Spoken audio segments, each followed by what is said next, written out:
નમસ્કાર, આપનું ગુજરાતમાં આપનું સ્વાગત છે। હિન્દી દલિત સાહિત્ય એકેડમી દ્વારા માતૃભાષા મહોત્સવ 2026ની ઉજવણી।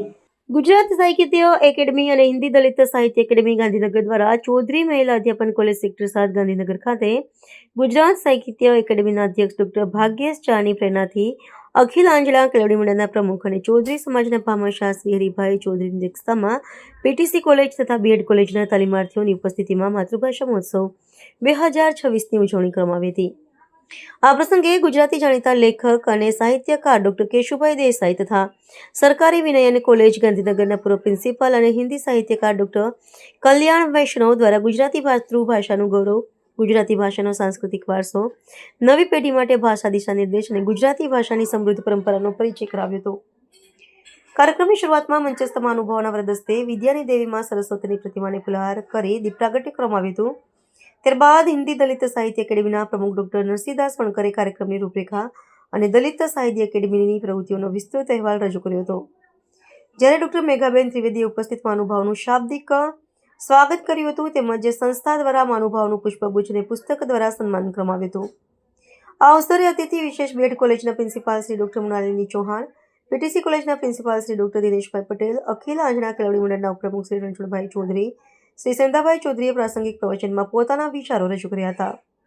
આ પ્રસંગે ચૌધરી મહિલા સંકુલની ભગીની સંસ્થાઓના અધ્યાપકો તેમજ પીપીસી અને બીએડની વિદ્યાર્થીનીઓમાં મોટી સંખ્યામાં ઉપસ્થિત રહ્યા હતા। સમગ્ર કાર્યક્રમનું ડોક્ટર પારુલબેન ગોસ્વામી દ્વારા સફળ સંચાલન કરવામાં આવ્યું હતું। કાર્યક્રમના અંતે ડોક્ટર નેહા પટેલે સૌનો આભાર વ્યક્ત કર્યો હતો। ગુજરાતી સાહિત્યમાં વીર નર્મદથી લઈને નરસિંહ મહેતાથી મીરો, અખા, દયારામ અને છેક પન્નાલાલ પટેલ સુધીની જે સમૃદ્ધ વારસો સાહિત્યનો આપ્યો છે। સાહિત્ય એ સંસ્કારોનું સિંચન કરે છે, નવી પેઢીમાં પોતાની માતૃભાષા જે સ્વપ્નાની ભાષા છે, જે વિશેષણની ભાષા છે, સ્વમાનની ભાષા છે, તમારા અભિમાનની ભાષા છે, ગૌરવની ભાષા છે, એ વિશેની વાત કરવાનો આજે અવસર પ્રાપ્ત થયો। ખુશીની વાત એ છે કે આ શૈક્ષણિક સંકુલમાં ચૌધરી કોલેજમાં પીટીસી અને બીએડ કોલેજની તાલીમાર્થીઓની વિશેષ સંખ્યા છે। ભવિષ્યના એ લોકો શિક્ષકો થશે। આ શિક્ષણની સાથે ગુજરાતી વ્યાકરણ સંબંધ ભાષાના જ્ઞાનથી આવનારી પેઢીની અંદર ગુજરાતીને મજબૂત કરશે, દૃઢ કરશે। આ સંસ્થાના પ્રમુખશ્રીએ એક અગત્યની વાત એ કહી કે ગુજરાત સરકારશ્રીએ 1 થી 4 ધોરણમાં ફરજિયાત ગુજરાતીમાં જે પાસ ન થઈ શકે એવા વિદ્યાર્થીને 5મા ધોરણમાં પ્રવેશ રોકવામાં આવે, એને પ્રવેશ આપવામાં આવે। જો પાયો મજબૂત થશે તો શિક્ષણ, ગુજરાતી ભાષા, વ્યાકરણ, નવસર્જન, રચનાત્મક અને આદર્શ સમાજની સ્થાપના સંભવ થઈ શકશે। આજે માતૃભાષા પર્વ નિમિત્તે અહીં આવવાનું થયું। માતૃભાષા વિશે બહુ સરસ ચર્ચાઓ થઈ। સૌથી ઉત્તમ ચર્ચા તો આ મંડળના પ્રમુખે કરી કે ગુજરાતી ભાષા એ જો આટલી મહત્ત્વની ભાષા તમે ગણતા હો કે જેની અંદર આટલું ઉત્કૃષ્ટ પ્રકારનું સાહિત્ય હોય, એનો આટલો ભવ્ય ઇતિહાસ હોય અને વિશ્વના ખૂણે ખૂણે જો પથરાયેલી હોય તો પછી ગુજરાત હાઈકોર્ટની અંદર ગુજરાતી ભાષા કેમ નહીં? આ એક બહુ જ ઉત્તમ મુદ્દો એમણે ઉઠાવ્યો છે, એનું હું સમર્થન કરું છું। સંસદની અંદર પણ આ રીતે વાત થવી જોઈએ।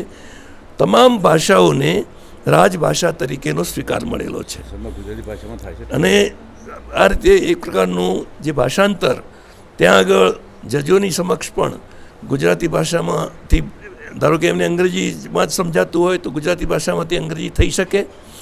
અને જ્યારે એક જજ થઈને જો એમ કહેતા હોય કે ના ભાઈ આ તો એમ કે અહીં અમારી હાઈકોર્ટની અંદર તો તમારી ગુજરાતી નહીં ચાલે, તમને અંગ્રેજી નથી આવડતી એટલે તમારે વકીલ કરવો પડશે, ત્યારે એક અદના નાગરિકને જો એની પોતાની માતૃભાષાની અંદર દલીલ કરવાની તક પણ આપણે ન આપી શકતા હોઈએ તો એ આઝાદી શું કામની?